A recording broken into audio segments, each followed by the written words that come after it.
Hello, everybody, and welcome to the music rating, ranking, and reviewing podcast that we like to call Music Meltdown, which we rate, rank, and review any artist's discography, songs, musical topics, really whatever comes to mind. This episode, after System of a Down, long while after that one, we're doing metal again. Probably with one of maybe 5 metal bands I truly care about. Easily my favorite metal artist right now, Black Sabbath, although there's a lot of incarnations of Black Sabbath. You got the Ozzy era, you got the Dio era, you got the shit era, and you got the Deep Purple guys. So a lot of stuff to get through when talking Sabbath, a lot of different variants upon YouTube in and of itself. So it'll be interesting to see how we all feel about this. Miroslav, you Slav. Yeah, that's great. You can call me Miro as well. It's easier. We'll see what happens. You're the resident Sabbath fan here. How you feeling? Well, they were not my first metal band that I heard. It was actually Iron Maiden. But I got into Sabbath, I can say a bit late. Then I was deeply into metal when I first heard again, whole records from Black Sabbath. I knew, I knew the songs and everything, but I never actually listened to the whole album except Paranoid and the debut album.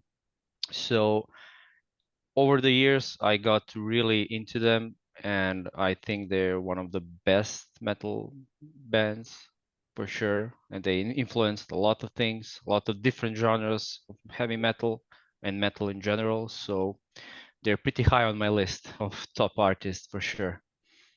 Ooh. And then we get to Clay.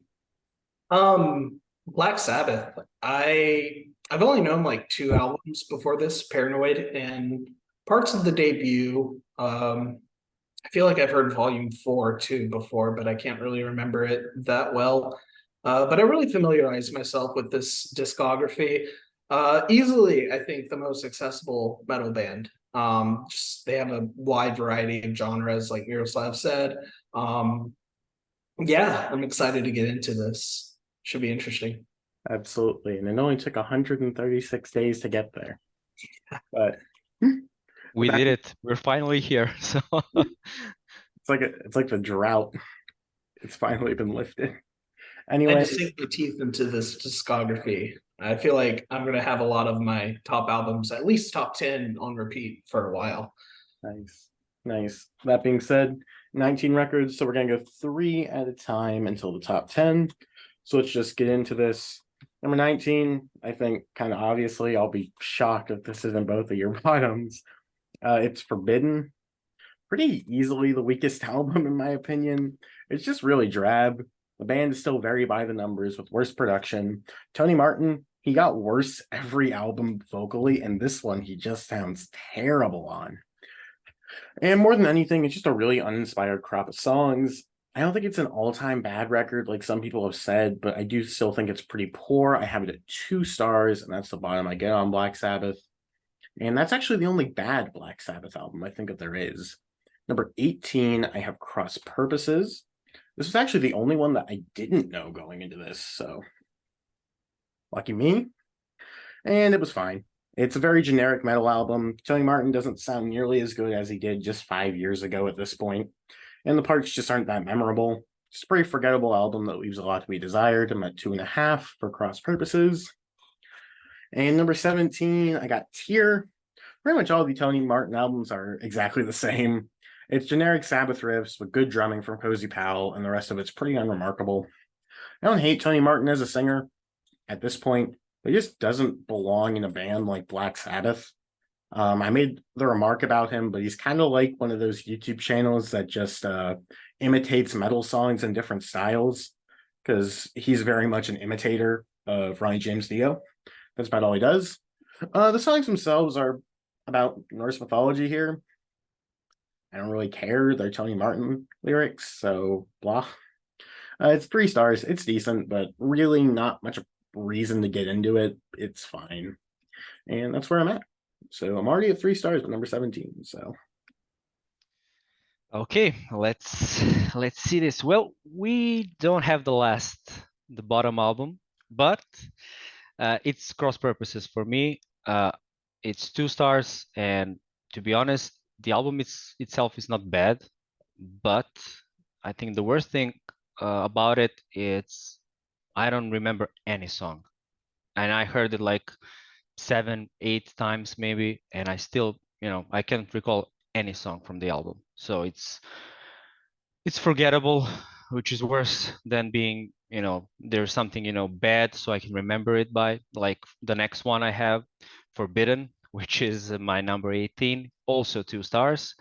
This one at least has a song that I kind of remember. It's a half decent song.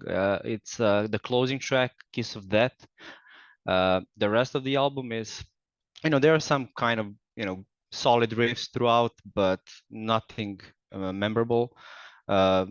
Tony Martin, as you said, is a good singer, but it's, he's not unique in any way, like Ozzy or Dio. I mean, it's like a generic heavy metal singer, to be honest. So I don't really care about him that much. So sorry, Tony Martin fans.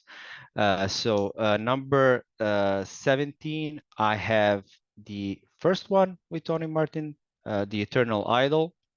I have that one also at 2 stars. So I don't know. I don't feel it at all. It's unmemorable. The opening track is kind of cool, but everything else is kind of like generic metal from the 80s. So I don't care about it. So that's gonna be my number 17. When you said the first one, I was thinking you had the debut. I was like, oh shit. He misspoke a little bit. He misspoke a little bit about the album. Do you guys think Tony Martin is better than the replacement singers for Iron Maiden and Judas Priest? I have blissfully stayed unaware of them. So Well, I personally like Blaze Bailey, but not for Iron Maiden that much. But I think he has a unique voice, so I like it. I like him more than Tony Martin. I do enjoy the first Blaze Bailey Iron Maiden album a little bit. Guilty pleasure. I like it as well. So I feel you. The best I can contribute here is I'll say Tony Martin is no Bruce Dickinson. Is where I'll leave it. That's true. Well, kicking off at my bottom, I also have Forbidden. This is Tony Martin's final album, and honestly, that's the best part about it. He's finally gone. So the song Get a Grip kind of sounds like a bad Aerosmith song a little bit. The opening really sucks. The production is awful. The album is just a slog to get through. It's also a little creepy and made me kind of uneasy for some reason. And also, why the hell is Ice-T here? Doesn't make sense. I'm going 1.5 star. 18, I got Tear. It's pretty one note. There's really not a lot of variety here. By the third track, it already became a chore to listen to. It's kind of a gothic feel to this one, but not really in a cool way. Apparently, these tunes are loosely based on Norse tales of Odin and gods of war, but you can't really tell, in my opinion. It doesn't really sound like a concept album. It sounds a little dated, and Tony Martin sounds like he's trying too hard to imitate Dio here for some reason, and it's bad, but I'm bumping up to 2 stars. Then I have Cross Purposes at 17. It feels like the beginning of an identity crisis for the band. Songs like Immaculate Deception and The Hand That Rocks the Cradle sound extremely dated for some reason. I do like Evil Eye a little bit. That has a nice riff. And Eyewitness is fine. Overall, it's just run of the mill, and I'm going 2.5 stars. So, yeah, those are my bottom 3. All right, pretty tame to start out. So, I'm not sure how people feel about this one. I think this might be kind of iffy, but oh well. Number 16, I have 13. This is an album that's kind of grown off me a bit in time. It's the first time that they reunited with Ozzy until since the late 70s for an album, that is. I know there was a reunion tour, but and it's all right. It's very similar to the first 3, pretty doomy, pretty dark, but on the whole, it just simply lacks a lot of great songs. They're well written, but they just lack a proper impact. This is why I don't think Rick Rubin was really the best guy that they could have had producing this. On the whole, 3 stars. It's decent. Now I'm gonna just knock out the last 2 Tony Martins here. 15, I have The Eternal Idol. And 14, I have Headless Cross. Gonna kind of just talk about them the same because they're basically the same album. They're kind of just Sabbath trying to do a bit of glam metal, a bit of heavy metal, just sort of fitting into the time. They're very much trying to be Whitesnake a lot of the time, I feel like. And it doesn't quite work, especially with on these albums. Tony Martin almost seems like he's more so imitating David Coverdale than he is Ronnie James Dio. There's a couple of decent tracks across both the albums of like The Shining as well. I think the track like Devil and Daughter off Headless Cross is pretty good. But on the whole, I think they're both merely decent records. If you're more into this style, I could see you liking them. Maybe like Clay. But overall, they're just fine. And I don't see much purpose to listen to them. Both of them are 3 stars for me.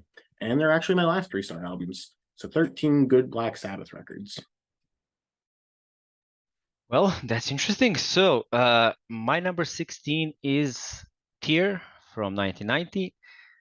This album is actually, I feel that the first track on it, Anno Mundi, is one of the better songs they wrote with Tony Martin in that he sings actually pretty decently there. The album itself is, kind of concept album, but it's pretty generic as the rest of them, to be honest. And they're trying to be, something that they're not. And it's the 90s, and the metal in general was not in the decline in that time. So I have this one at 2.5 stars. I had it at 3 before, but I changed my mind, so it's more a 2.5 stars. The next one, I have 13, and I agree with you. I have it at 3 this time around. I think it's a decent record, and we were all glad when they kind of get back together and recording an album. But they try too hard to be something that they're no longer able to do. So they were trying to recreate their old style from the first couple of records, and you can hear it in the songs as well. Just listen to the opening track. It's like Black Sabbath intro all over again, but it's not that good. There are some decent riffs for sure, like always. Tony is a master riff at creating riffs. So Zeitgeist is kind of the decent track, and they were trying to recreate Planet Caravan from Paranoid. The only song that I think is kind of interesting, that it was Is God Dead or whatever it's called. I think it's the first single from the album. I think it's a decent song. So I have that one at 3 stars, and we're going to have at number 15. I actually have a 7-star. I have that one at 3.5 actually, and I think it's a pretty underrated Sabbath record. It has some nice tunes. I don't like that first single, that power ballad. It's kind of out of place on the album, but in general, I like the vocals. I like the production is kind of 80s and everything, but it's decent. So I have that one at 3.5 stars. So that's good. Well, one of those I won't be talking about until much later. But 16, we're on 16, right? Let me double check. Yeah. Okay. So 16, I have Headless Cross. I think the production is kind of muddy and a little bit generic. I like the short guitar solo on the song When Death Calls, but it doesn't really have a lasting impact. I hate the song Kill in the Spirit World. Parts of the vocals sound a little synthesized and fake, and the outro is pretty boring, leaves nothing to be desired for. The acoustic part on the last song is kind of nice, but this album overall isn't really memorable. I'm going to go 2.5 stars. I might listen to When Death Calls again, because that one's okay, but it's not on streaming, so maybe not. 15, I have Dehumanizer. This is the first studio album in over a decade to bring Dio back. Apparently the band had some troubles making this album, and it kind of shows. It's the same band that recorded Mob Rules here, so you'd think it would be good and better, but Unfortunately, Dehumanizer doesn't come close to that album. Computer God is the first sign that this album would be mid.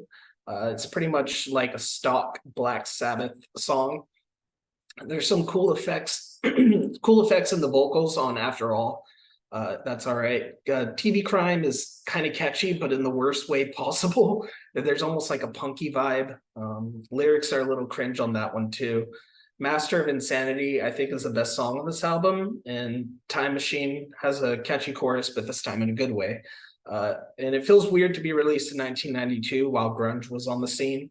It sounds dark and gross, and I'm sure the band didn't even care for grunge at that time. So I'm going to go 2.5 stars again. And then 14, I have Sabotage. This album is the black sheep of the 70s for me. I can't get that much out of it. The first song ends abruptly, kind of a la I Want You by the Beatles, and I really dislike whenever bands do that. I hated it when Dream Theater did that too. Best Beatles song. Nah, that's one of the worst on Abbey Road. Am I Going Insane sounds really phony, like they're trying to parody themselves. There's some good songs though. I really like the closing epic, The Writ. That one's probably the highlight. Symptom of the Universe is pretty cool. It just misses the chemistry and musicianship of the other 70s albums, and I really wanted to like it, but I'm going up to 3 stars. It's fine. Aside from like 5 or 4 tracks, I probably won't go back to it that much. Yeah, that one's a spicy take. Hopefully you guys won't kill me later. I thought my Sabotage placement was going to be low. Damn. Jesus Christ. Anyways, shit. 13 for me. I have 7th star. This album just doesn't provide too much to discuss. It's the lone album with Glenn Hughes as the singer. And I mean, he sounds fantastic. Massive 80s metal sound all across it, but Tony's riffs are fantastic, and the surrounding band is very good. 2 opening songs, In for the Kill and No Stranger to Love, are the highlights, both being very good. The rest are fine, but Glenn Hughes and the band overall elevate it to a 3.5 star album. Number 12, another one that I'm kind of surprised Clay liked at all. I have Born Again. This is the weirdest album in the Black Sabbath catalog. The lone album fronted by Ian Gillan, and it is a weird collaboration.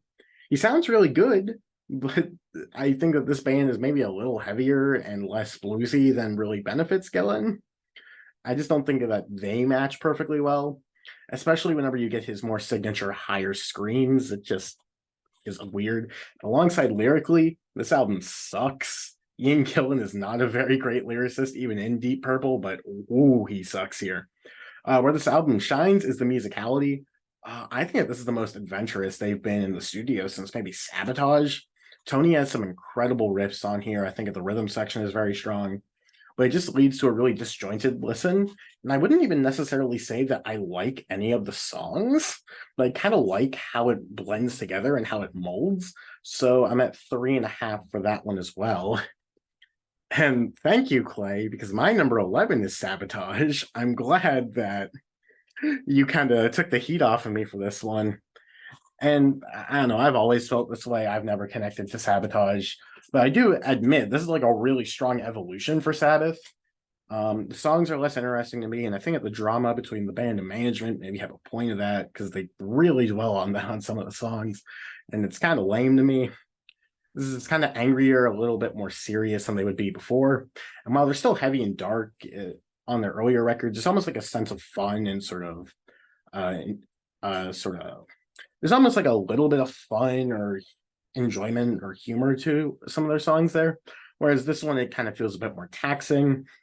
Well, the playing is still great. Ozzy sounds fantastic. I just connected very little to the music on this one. Kind of the opposite of what happened on Born Again. Hole in the Sky as well as Symptom of the Universe are both great though. I'm at 3.5. I do like this album, but I think that they have way better. And thank you, Clay, for making my placement seem slightly better. Much obliged. Well, I'm just gonna say you're all insane, and sabotaging this video by putting Sabotage that low is, I don't know.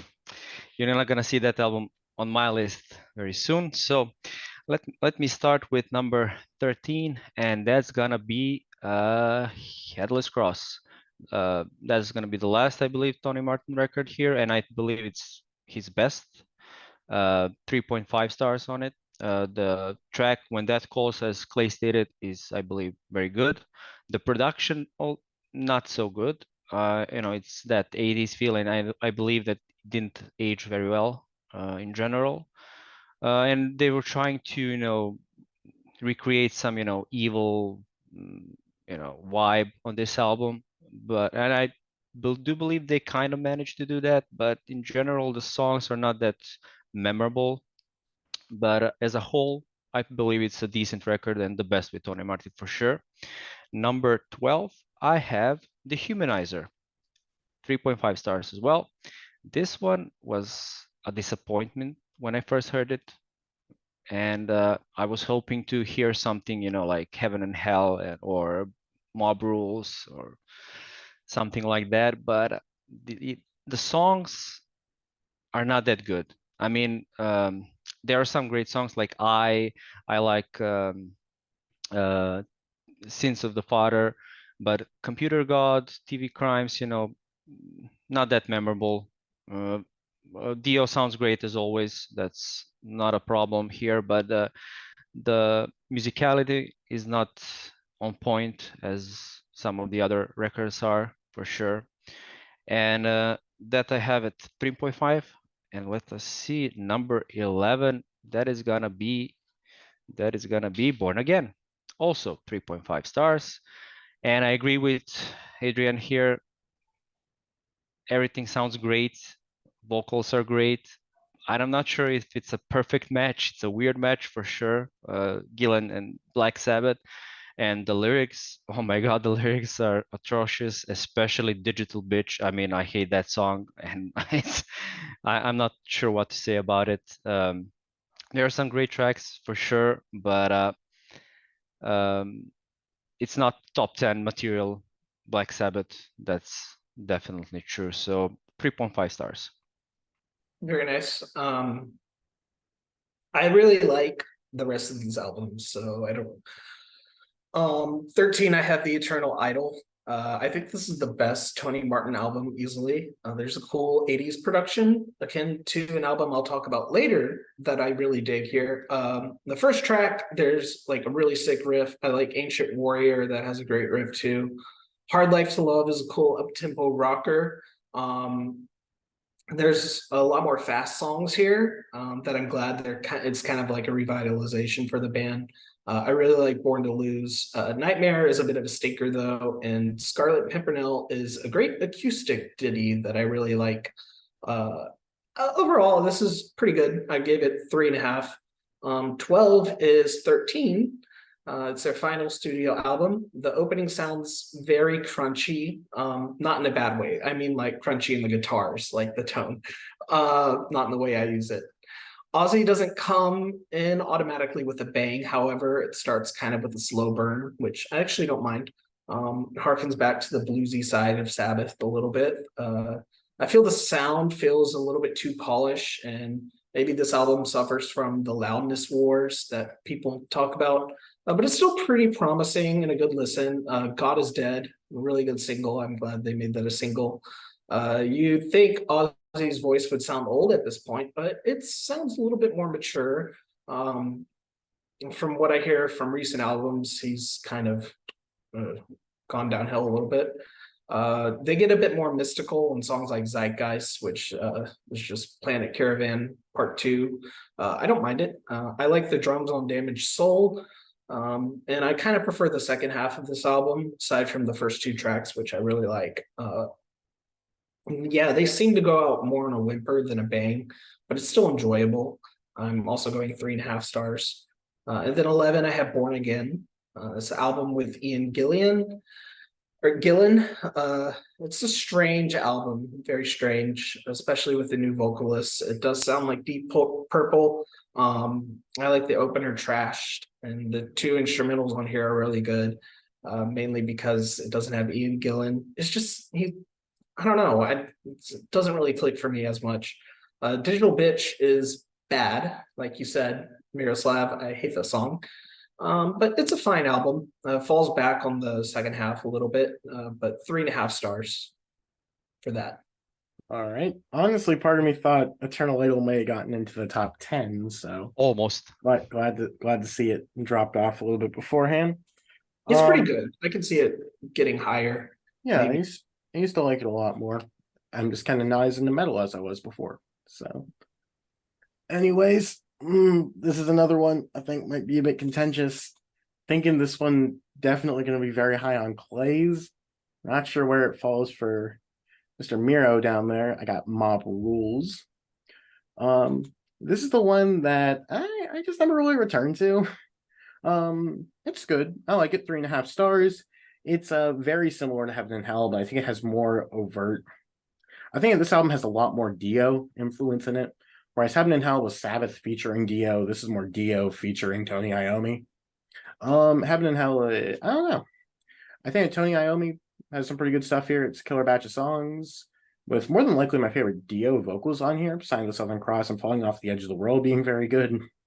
However, the production is by far the most overt 80s they would do until Seventh Star. And I am not digging these synth sounds, which I know Baby Boy Clay up there must love because it's 1981. And maybe Abacab adjacent synth sounds, but I don't know. Just I'm not crazy about how they work in here, although I don't dislike it.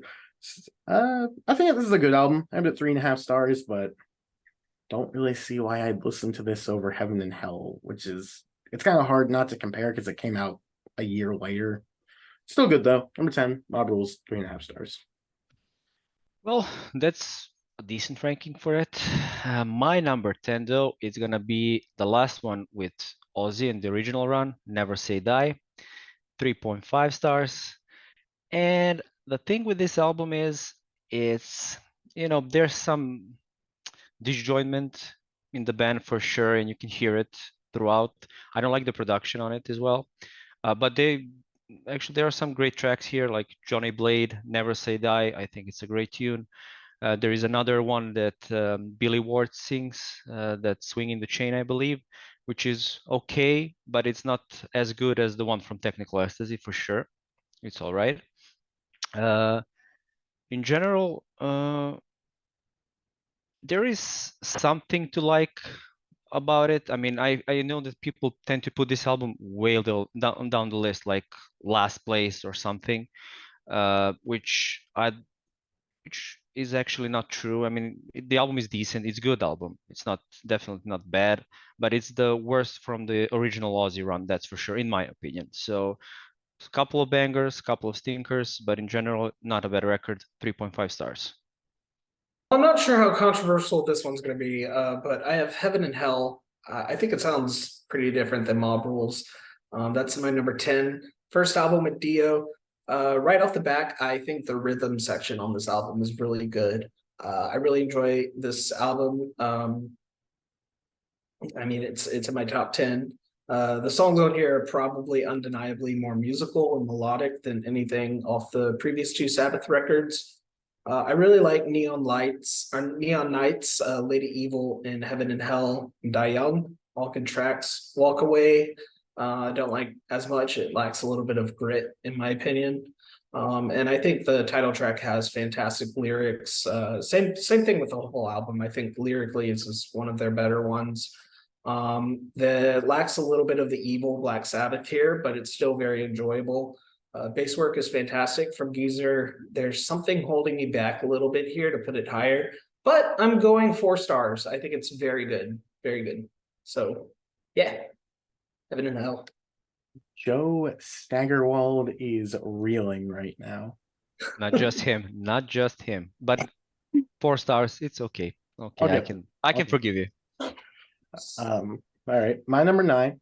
I'm really surprised you guys had this one so low. Miro, not as much, but Clay, this one really caught me off guard. Number 9 for me, I have Dehumanizer.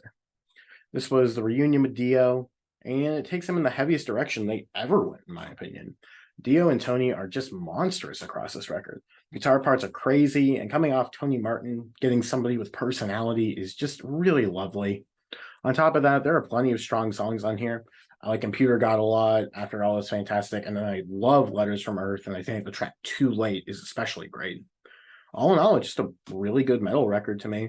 A bit heavier than what you typically get from Sabbath, and could be wrong, but I think you still have Cozy Powell doing drums on here, which if so, that's always a plus. If not, drumming's still killer. 3.5 stars. Dehumanizer, my number 9. Really like it. Okay, well, my number 9 is Mob Rules, 4 stars. From here till the end, it's all gonna be 4 and up. Mob Rules, 1 year, it came 1 year after Heaven and Hell. This one feels more like Clay said. The rhythm section is great. While Heaven and Hell was more vocal focused, I mean, Dio was singing like an animal on that record. This one is a little bit different, maybe heavier album than Heaven and Hell. And what I like about it, I like the way it flows. It starts with Turn Up the Night, Voodoo, The Sign of the Southern Cross, maybe the best song on the whole album. The title track also fantastic, but my favorite track from this one is definitely Falling Off the Edge of the World, which I believe is great. It starts slowly and it builds up, builds up, builds up, and then explodes toward the end, which I always like in the Sabbath, and they're doing that always. They're throughout their careers. So 4 stars for this one. I do believe it's great. Not as good as Heaven and Hell, that's for sure. But either way, I do believe it has a place in top 10 for sure. Cool. I won't be getting to that one just yet. Number 9 is Never Say Die. I like the combo of Breakout and Swinging the Chain. There's actual horns here. And Swinging the Chain is a great song by Bill Ward. I believe he's singing on this one. Kind of foreshadows Ozzy leaving, since it's the final track on the album. A Hard Road is a great poppy song. It's kind of a strange album. You can tell that there's probably tumultuous relationships in the making of this album. I don't know much about the history of it, but Ozzy sounds a little bit drug fueled. And I'd probably have it higher if not for the production, but it does crack top 10 and it's 4 stars. I'll go back to it. All right. Number 8 for me is Heaven and Hell. Top 7, all Aussie records. This one did go down slightly for me, but it's still really good. This one, as well as the one that follows, are very high 3.5s, bordering 4 stars. Noticeably, this is a shift to them kind of using more of the new wave of British heavy metal influence compared to the more traditional doomy, more sort of hard sort of bluesy based metal. I think that the track listing on here though is pretty hit or miss. The hits are outstanding though. Neon Nights, Children of the Sea, and the title track are all fantastic. From the back half, I love Die Young. The rest are just kind of all right though. I think the highlights are amazing. The rest of them, I can give or take. It's just kind of not my preference for Black Sabbath. I like Dio a lot. I think that he brings a lot to the band. I just like Ozzy a lot more. I think that those records just have more going for them for me. As it stands, though, it's a high 3.5 stars. I really like it. It's almost very good, but not quite. So number 8, Heaven and Hell. Okay, my number 8 is Black Sabbath, the debut. I have it at 4.5 stars.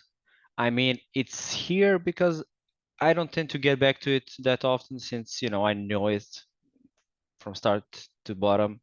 I think it's a great record, the one that sets the whole thing with the title track, that thunder, that bells and everything that starts it all. So that song alone is worth the whole record for me, and it inspired so many metal bands after it release. You can hear it in I don't know, in the 90s with doom metal bands, death metal bands, and everything. It's really heavy, one of the heaviest tracks they ever did, for sure. And after that, it follows with The Wizard, which is an amazing song. Ozzy, I believe, is playing harmonica on it, which is great.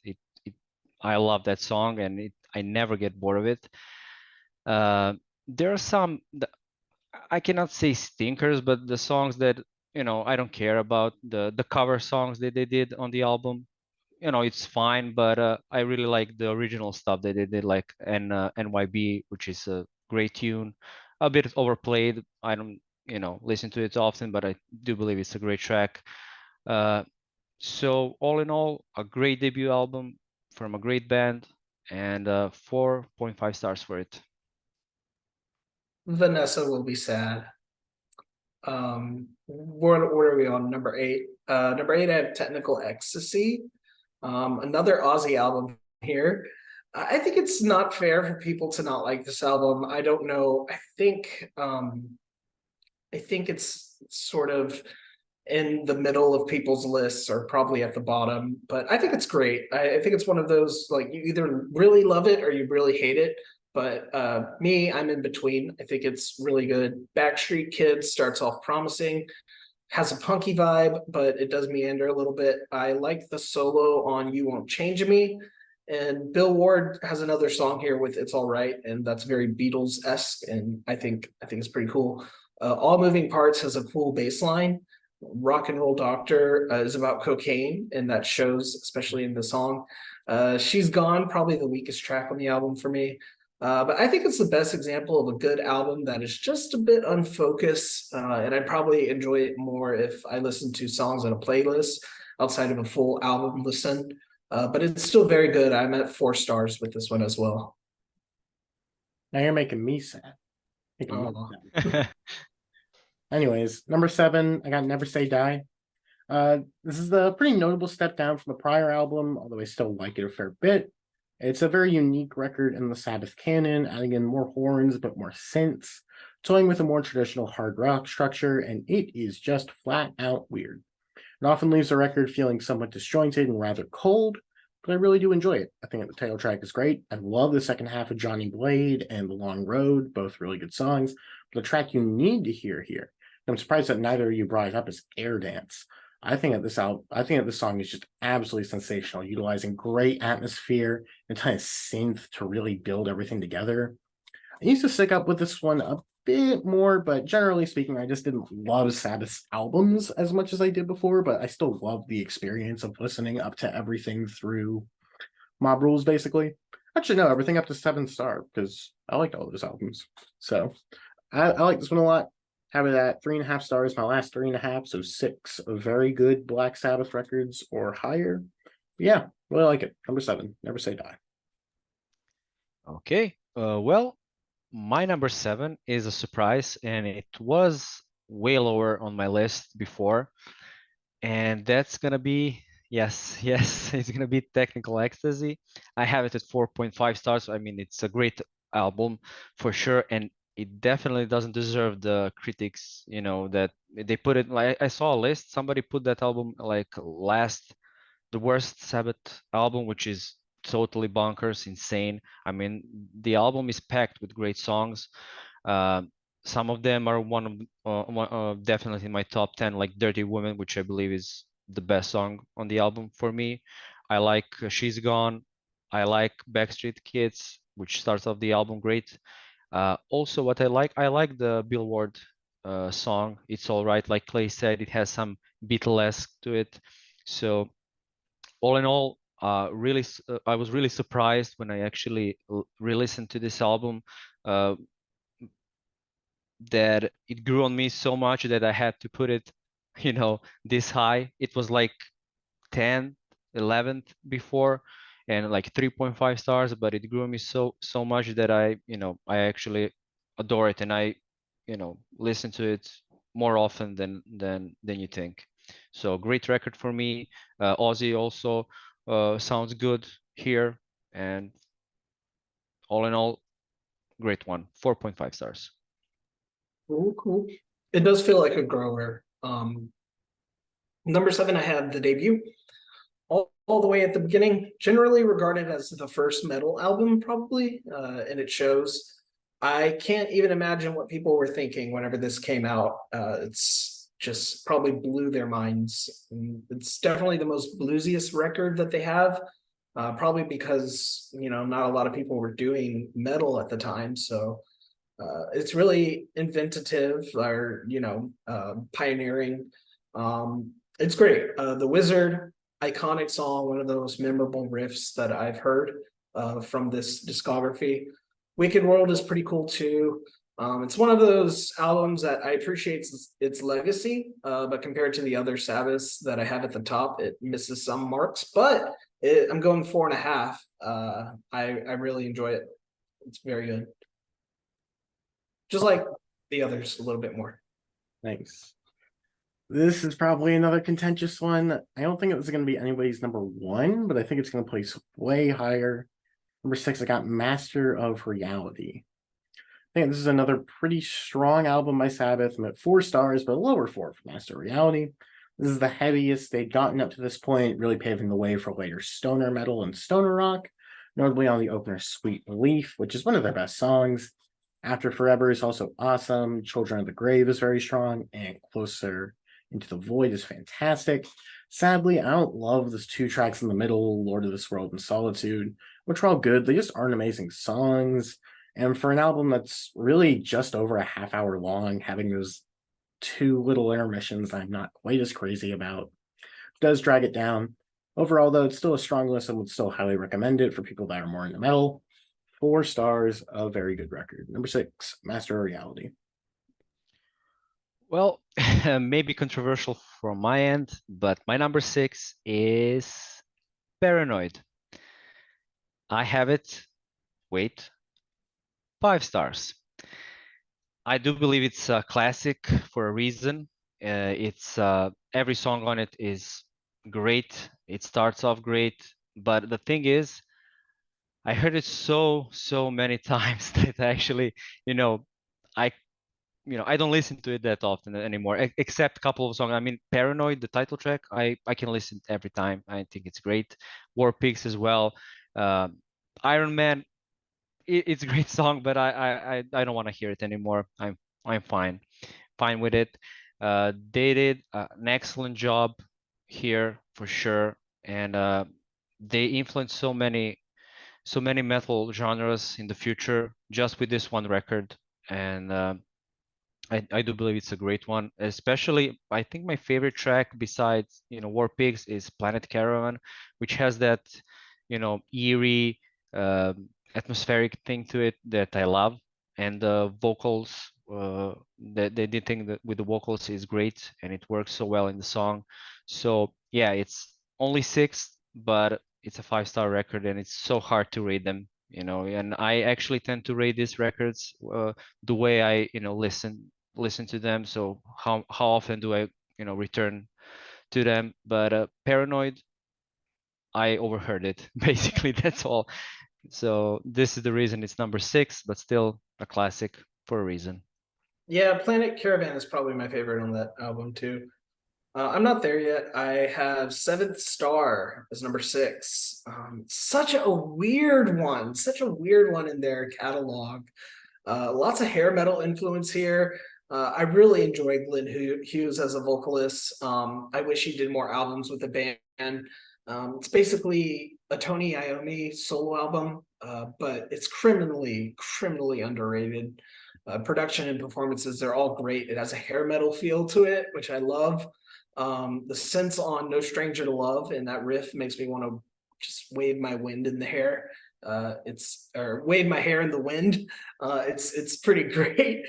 Title track is haunting and foreboding, but it has a pop flair, which I really like. The drums on Turn to Stone are rambunctious and thrashing. Angry Heart is heart-throbbing. It's an album that's very of its time, but I really like this time period. Much better than any other hair metal acts out there, even if it has a little bit of that sound. And I really wish they kept this going with Glenn Hughes, but Eternal Idol doesn't even come close to it. And I can see this going to 5 stars someday, but for now I'm at 4.5. Okay, that's wild. But That's anyway, really something, Clay. And actually, I'm fine with this. yeah, I me too. think it's an underrated record for sure, but I didn't expect this to be that high on your list. So, I, well, good for you. I'm glad. What can I say? that surprised me. But the thing that's taking me back more is that you're saying it's in some ways basically the best hair metal album. Yeah, What yeah. you'd take that over like Pyromania or Hysteria or something? I don't like Def Leppard. That is surprising. Anyways, uh, man, even like Whitesnake 87, damn, that's thrown me off. But okay, cool. Is it better than your beloved Tesla though? It's up there. Anyways, number five Maybe for me. Tesla's debut is better, but What was that? I'm sorry. I said maybe Tesla's debut is a little bit better, but I'll have to bring this lineup back to do Tesla and see how it works out. Number five for me. Surprised that we're going to have all talked about this one. It's the Black Sabbath debut record. And I'm even more surprised that I'm the one that has it the highest of all of us. It's a debut record and a very strong one at that. The album finds itself at the doorsteps of heavy metal, but for the most part, it's some good old-fashioned electrified English blues. Ozzy not really singing as he would later on here, still is more of a blues frontman, but he's still excellent. Iommi showcases himself as an instantly killer and iconic guitar player, but who really sells the show across the entire catalog that is there for me. He is Bill Ward. If not for Stevie Wonder, there is a chance that Bill Ward would be my favorite drummer of all time. I think that his playing is just utterly incredible across this era. The title song is the birth of heavy metal as a genre, and I adore it. The wizard after it is also very strong. I like the medley that follows. Sadly, though, the closing two tracks I find to be somewhat I like them, but once again, similar to Master of Reality, this is a 5-track album. I don't love 2 of the songs here, and that's going to knock it down a bit. Despite there obviously being great moments across the 14-minute closer, though, it is 14 minutes, so I have to be prejudiced and not like it. Overall, it's a plenty enjoyable record. I like it a fair bit. Tons of promise is showcased here. It's a very solid 4-star album. The debut, Black Sabbath, my number 5. Well, that's totally fine with me. And my number 5 is maybe also controversial for some, I don't know, but it's Master of Reality from 1971, also 5 stars, of course. And this one, I mean, the Sabbath were on fire in this era from their debut up to the, I can say even Technical Ecstasy, they were great. And every album they put up was fantastic, including Master of Reality, which starts off with a classic with that cough and it starts Sweet Leaf. It's a fantastic song.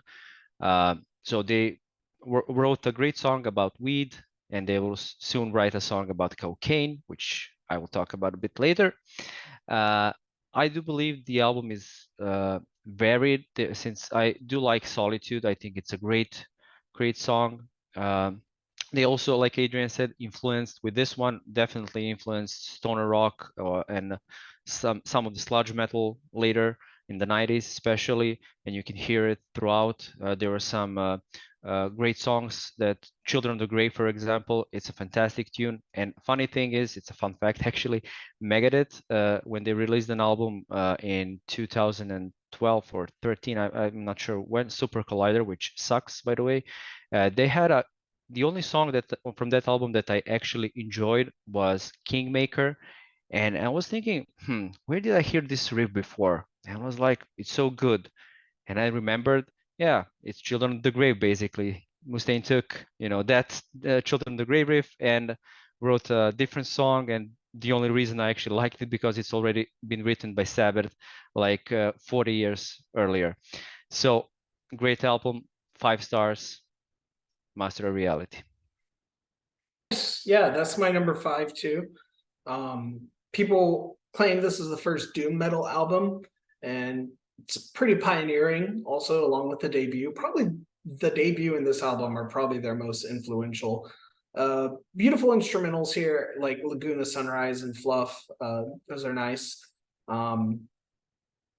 There's a mystical flair to this one. Ozzy probably has the most chill delivery here on songs like Solitude, and is that on this album, Solitude? I think so, yeah. Solitude is on Master of Reality, and Fluff and the songs you mentioned were on Volume 4. Oh, No, sorry, shit. Sabbath, sorry. Oh man. Laguna Sunrise is on Volume 4, so you messed all, mixed Damn it. everything. Damn Yeah. it. Yeah, this Sweet Leaf is great. A little bit front loaded. It's sludgy as fuck. Heavy riffs. Definitely, I think it's their most spiritual album. Sorry, I got my notes mixed up here. It's okay. The lyrics here are thought provoking. Children of the Grave is on the A side. I think it's pretty solid. It's just robust psychedelic music that's like heavy psychedelic, and 5 stars. Volume 4 is my next one, so that's why I have these a little bit mixed up. But Spoilers. Oh no. oh yeah, sorry. The whole video is ruined. We gotta reshoot the whole thing. The whole video was ruined when you put Sabotage like on, I don't know, 15th place or whatever you did. So I think you sabotaged the whole thing. no, that one's fine. That record's not that good.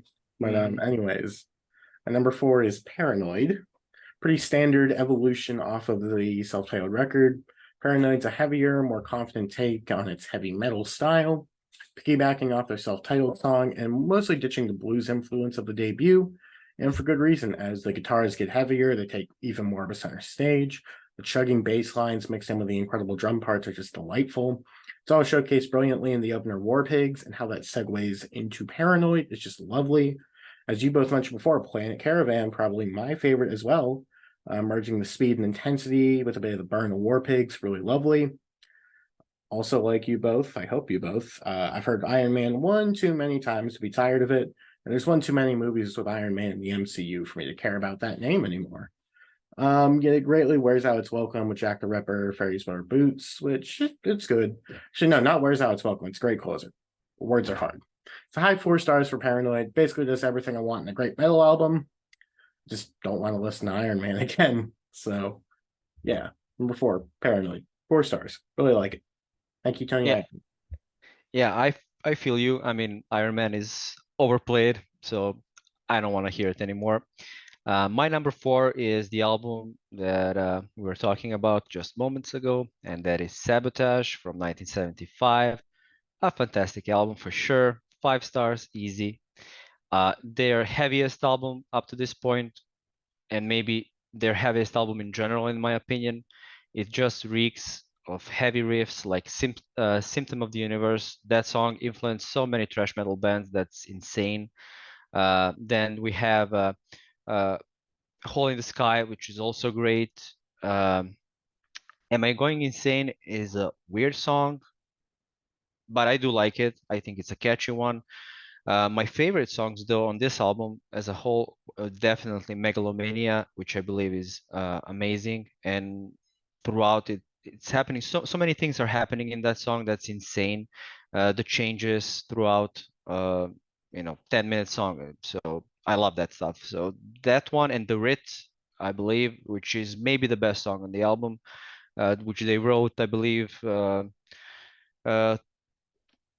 their managers or something like that. They were kind of angry, so they wanted to write that down, and The Writ was produced, and it's a fantastic song, also an epic one. So I'm not sure why don't you like this album. I believe it's a great one. 5 stars, easy. So number 4, Sabotage. All right, my number 4 is Volume 4. Probably their most heaviest and dirtiest albums, which is good. Laguna Sunrise, great acoustic number. I got my notes mixed up earlier, so Laguna Sunrise is on this album. I like Cornucopia, Wheels of Confusion, Under the Sun. Those kick so much ass. You can tell Ozzy is really coming into his own here, and his melodies, or the melodies that he sings, are quite distinct from the riffs, which on the earlier albums he kind of just followed along with the guitar. But here he's really changing things up again a bit. Changes may be the only weak song on here, so it's 5 stars. Incredible album, really good. I have 3 more I like a little bit more than, so. If I would have expected anything out of the review, I would not have expected Changes to be the weak cut. No. Definitely not. Definitely not the weak cut. Oh, So wait. I'm not sure why people hate that song. It's a great song. It's not macho enough. It's not heavy enough. Ah. I've heard people say it's like the worst Black Sabbath song. Like, Yeah, I heard that as well, and I'm shocked, to be you don't honest. have a heart? Have you not heard Ice-T? Anyways, Yeah, my Change is fantastic. Sorry, go ahead.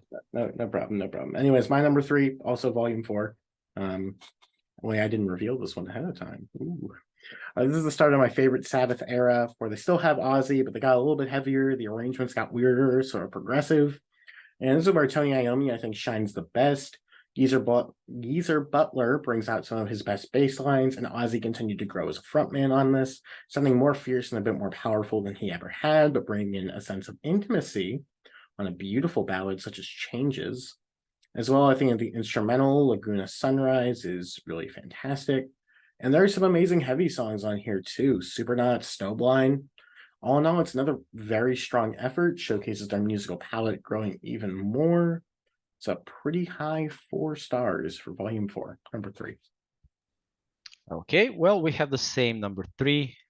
It's also volume 4. And for a long time, this was my favorite Black Sabbath album. And I do believe it can be again. It's a 5-star record as well. So I don't need to point that out. You already guessed that. There are some fantastic songs on it, like Snowblind, which is my favorite Sabbath song. It's so good, so heavy, and a song about cocaine as well. Maybe the best song about cocaine, in my opinion. Wheels of Confusion, also a great track. And what I love about it, it's like a lot of early Sabbath stuff. The way it builds up and those changes, I really love Tommy Iommi's playing, and his riffs are insane throughout the whole record. Ozzy also sounds amazing, and even better, I forgot to mention on Sabotage as well, maybe his best vocal performance in my opinion. What I do like actually here is Under the Sun. Maybe one of the heaviest songs they ever did, and this song alone also influenced a lot of sludge metal acts that will appear in the 90s and 2000s. It's a fantastic song. Changes, like you said, great song, very underrated, and I'm not sure why people hate it. It's much better than there's some power ballads that they did after it, for sure. It's a unique song. Ozzy sounds amazing here. Supernaut, also great song, very heavy. Uh, Laguna Sunrise, like both of you mentioned, is a nice instrumental. Saint Vicious Dance as well. So all in all, a perfect album in my opinion. I don't even count FX. I mean, that's just like some kind of random interlude, so I don't count it as a song. All in all, 5 stars. Volume 4, number 3. So just realized we might have a trifecta here. Maybe. My number 3 is Bob Rules, best Dio album. It sounds like a band rejuvenated. I think it's more of a better comeback than Heaven and Hell was. Just sounds fully formed. Band is blasting off into greatness here. I like Turn Up the Night. That mini riff in the chorus is very electric. Sign of the Southern Cross, probably my favorite on this album. Love the acoustic intro, then it blasts into just sort of a stony haze. Slipping Away is so much fun. Kind of has an arena rock vibe to it, which may detract some people, but it totally turns me on. The riff on Country Girl is so hypnotic. It's just a damn good fun rock album, and it's kind of a shame Dio left, as I do think they had a little bit more to say with him, at least in the early 80s. But it's also 5 stars.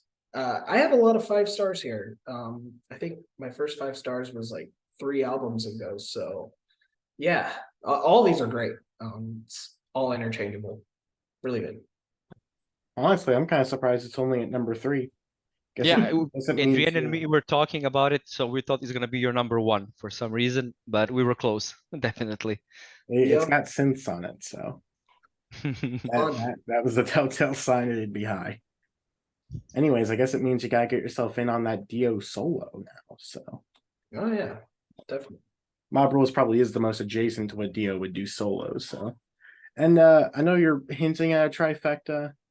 I don't think it's gonna happen. I think Miro's going Heaven and Hell. I think he's going against the grain here. But I might not even go there. Very tight top two. Didn't want to do it, but my number two, I have Technical Ecstasy. Very, very close. It's always been my favorite beforehand, but today I'm giving slight edge to Sabbath Bloody Sabbath. Still 4.5 stars though. I do love it. On the whole, it's a bounce back from the rather meandering Sabotage to me. They sound reinvigorated here, and like a band is just having a blast making these songs. Backstreet Kids is a great hard rocking opener. You Won't Change Me and All Moving Parts Stand Still have some of my favorite Iommi guitar parts, which is really the key here. These tracks aren't necessarily like their best lyrically or their best performed, but just the parts themselves are just absolutely sensational across here. As well, the ballad sung by Bill Ward, It's All Right, is just gorgeous. Very Beatlesque in its arrangement. The main reason why it's at number two, though, is there are some weaker tracks on here. Rock and Roll Doctor kind of sucks. Like, I don't think it's terrible, but it is by far the weakest on here. And for whatever reason, I didn't love Gypsy this go around. I think that song's just kind of all right, but there's plenty of other amazing tracks on here. I love it a lot. Used to have it at 5 before, but that's a little kooky talk. I think it's highly, highly, highly underrated. Technical Ecstasy, my number two, very high 4.5 stars. Love it a lot. There's like a big jump from Volume 4 to Technical Ecstasy for me. So, number two, Technical Ecstasy.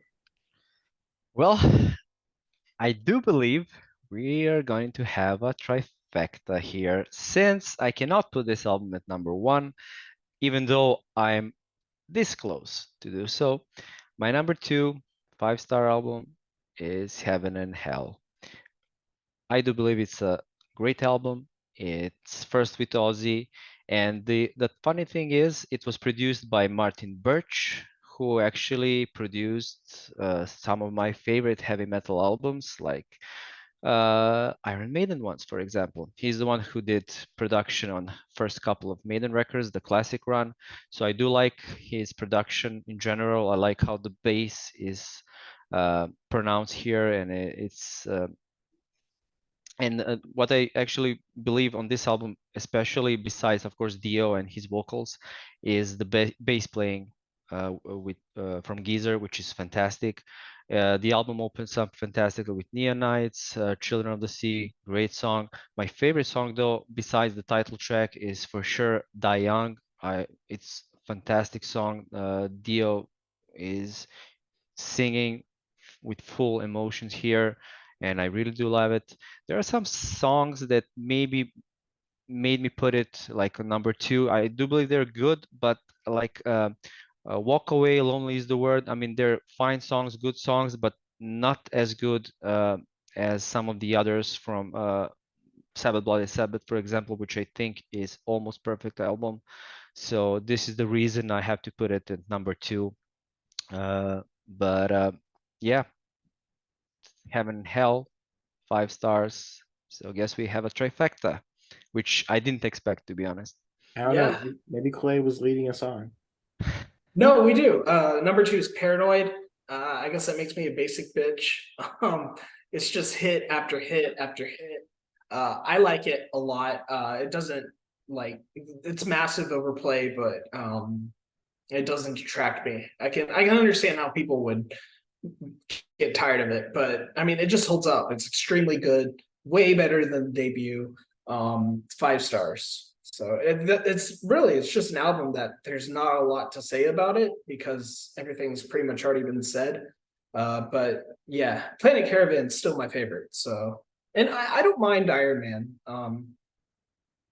Yeah, I mean, it's great. All right. Didn't see this one coming, but I mean, hey, I guess it's kind of cool. Your sins from 21 Pilots have been rectified, Clay. You're as cool, Miro, so it's all good. Number one, Sabbath, Bloody Sabbath. Also good for me. I gotta do less editing now. It's a very natural evolution from Volume 4. This one's a bit more progressive, a bit less heavy. I think Butler's songwriting is outstanding. The band themselves are all monsters as their players. Ozzy at this point, this is the best I think he ever sounds, solo or otherwise. He's just such a good frontman on here. And my favorite thing about this album is the touches of synth that they add in. It's such a cool sound and really builds the arrangements brilliantly. Title track is amazing. I love the 3-song stretch of Sabracadabra, Killing Yourself to Live, and my personal favorite song on the album, Who Are You?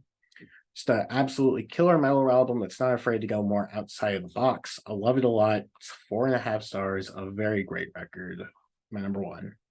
As is you both. So Yeah, I do believe this is their best one. I mean, the one that I actually come back most often to. So there's such a great thing about this one is, beside the playing from the band, Ozzy sounds amazing here. My I believe, second favorite Ozzy sang record. He sounds completely insane on Killing Yourself to Live, Sabbath, Bloody Sabbath, Sabracadabra, Spiral Architect, A National Acrobat, all fantastic songs. Fluff is the only one that I kind of think is not as good. It's like Laguna Sunrise, but twice in length. So I mean, it's fine, but it's way too long for an instrumental, in my opinion. Not that interesting. It would be maybe better if it was like 2 minutes or 2.5 minutes, like Laguna Sunrise. But all in all, I do believe this is their finest one, and a fantastic one for sure. Sabracadabra was covered by Metallica, but I don't like that cover, so that's that as well. So 5 stars, number one, Sabbath Bloody Sabbath.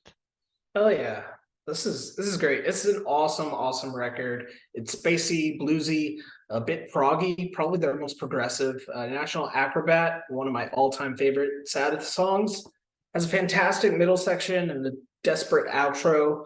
The title track is great. Sabracadabra, awesome. Punchy outro as well. And Metallica, I like the cover quite a bit. But yeah, sue me. There's a technical yet mainstream appeal here. Critics love it, fans love it, I love it. It's very cohesive. Probably their most cohesive album. Every song flows into the other. There's excellent combination of riff, melody, and structure. Some may say this is of its time, but it's drug-fueled, proggy, has elements of artists like Elton John, The Who, even Genesis, in my opinion. Synths go hard on this album. It's just amazing, and I'll be having it on repeat for quite a long time. 5 stars. I think it's a 10 out of 10 too. So I like Fluff. also, I mean, yeah, Sabbath Bloody Sabbath really does invoke what they get to on the Lamb with their crazy, more progressive styles. So it's a really great step forward for them.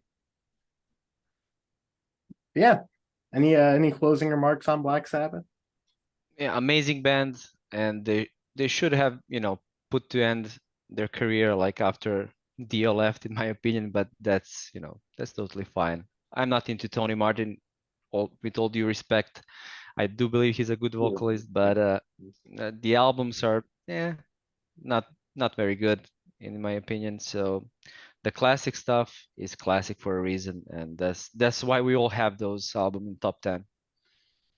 Well, they gave us 7 stars, so that's Yeah, well, to be fair, 7 Star was supposed to be a Tony solo album to begin with, so that's actually not supposed to be a Black Sabbath album at all. So they actually just made him to put Black Sabbath name on it so they can sell more records. That's the only reason it was included in the Sabbath discography. Black Sabbath featuring Tony Iommi. Yeah. We really wanted to. We probably could have excluded 7 Star and then put in The Devil You Know by Heaven and Hell, because that one was supposed to be a Black Sabbath album. Yeah, that one I actually do like. So that it will be interesting where would I put that one, but maybe not in top 10 for sure. Maybe we can chuck that in if we ever do Dio. But we should do Dio and Ozzy. Yeah, but like I haven't revealed to you guys yet. Next time of this lineup, we're gonna do Opeth.